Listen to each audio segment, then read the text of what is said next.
actually focused on a couple of key sectors.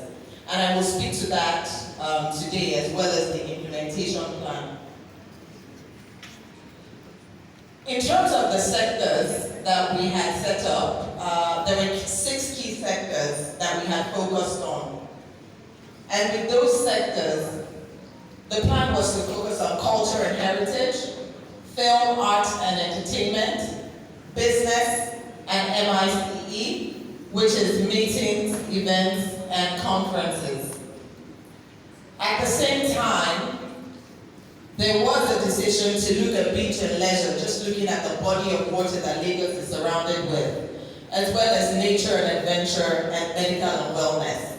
So the master plan actually started with an assessment of the existing assets that Lagos State had, our existing position, and not to forget the enablers, so things around security, the environment, wellness, the infrastructure that we had as well.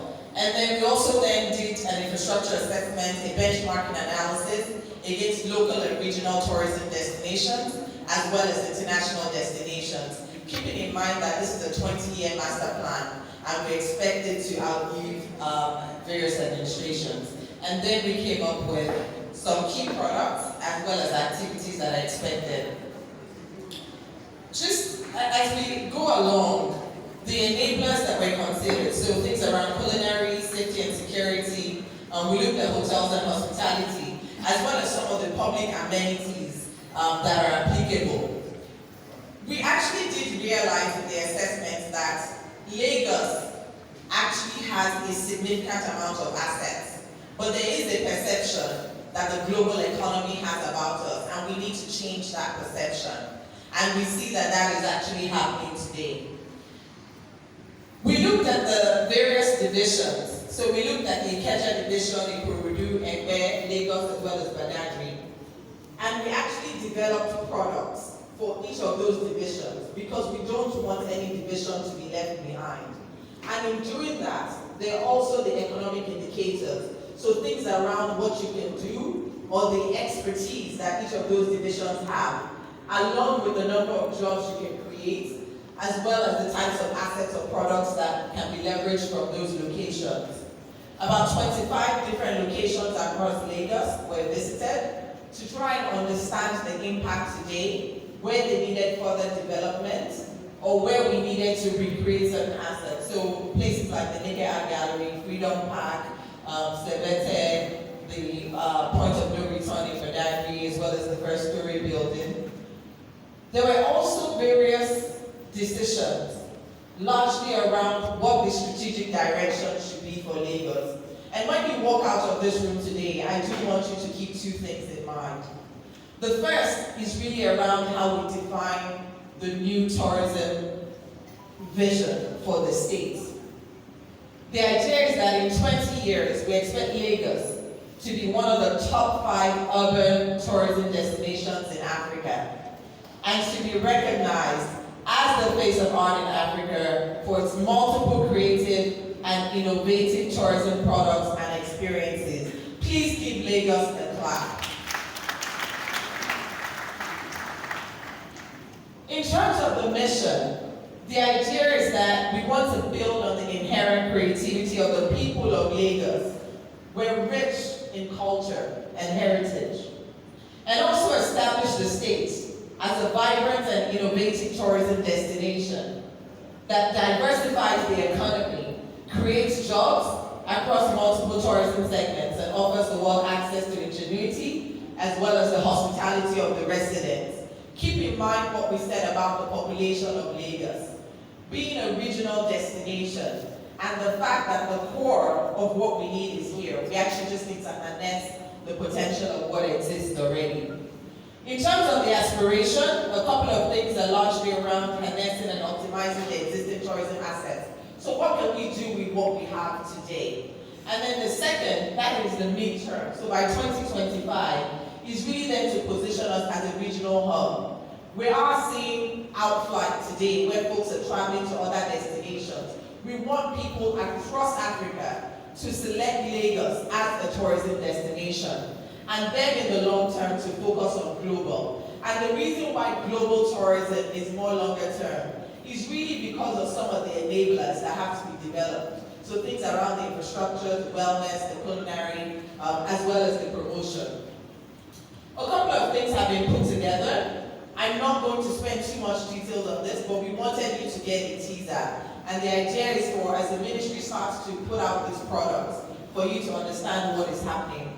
But in terms of each of those sectors, there are a couple of things that are critical to the success of the implementation of this plan.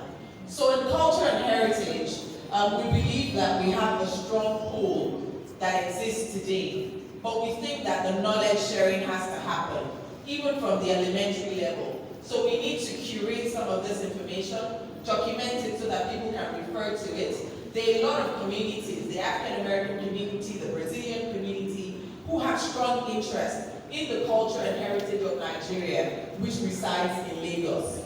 Things around our festivals and celebrations, we need to amplify them a lot more, promote them a lot more, and even have the locals embrace the culture of our festivals. There are also things around how do we restore some of the heritage sites that we have. We're seeing a lot of them in Lagos Island being dilapidated. I know that there's a focus on this as well, because these are historic sites. Also things around religious tourism. Religious tourism is big across Africa. We also believe that there are huge opportunities to scale, as well as the cuisine that we have in Lagos. Little things like yo-yo, the food. It's rich in terms of what we have as a destination.